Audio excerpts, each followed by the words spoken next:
see what happens. Well, let's see. Maybe it's a nice present. Maybe it's a present where he sends me a beautiful vase as opposed to a missile test.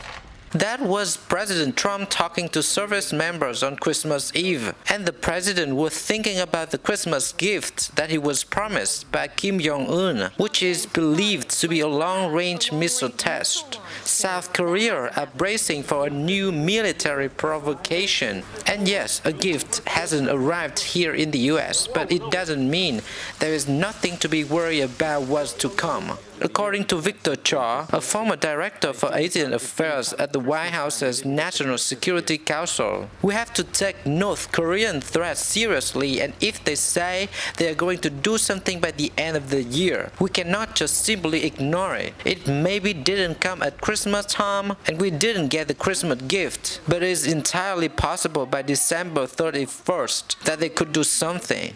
But it's entirely possible by December 31st that they could do something.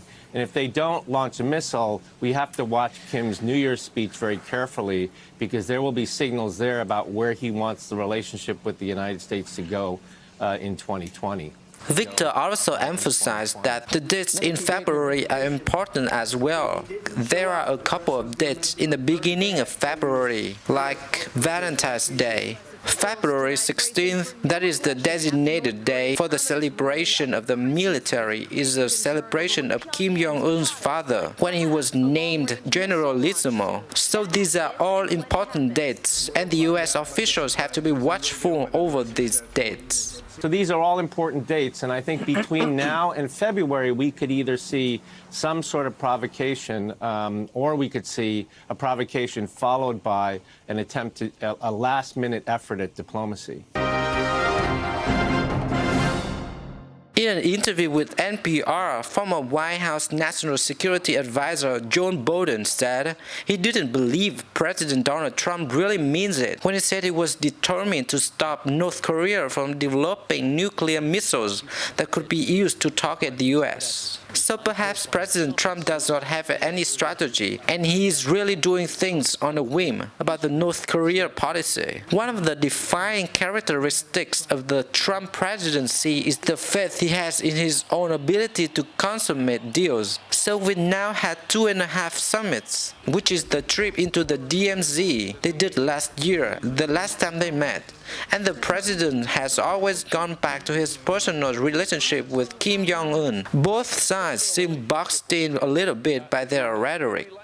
Kim Jong-un said that he'd want to have a year and a deal. That was the deadline, and that looks like that will come and go. President Trump has set out a deadline as well. But one place for president may be a little confined is the idea that there is a test of an intercontinental ballistic missile. That would somehow break the bonds of trust that the President Kim Jong-un developed over the 2.5 summits. So there's a lot we likely don't know about diplomacy behind the scenes.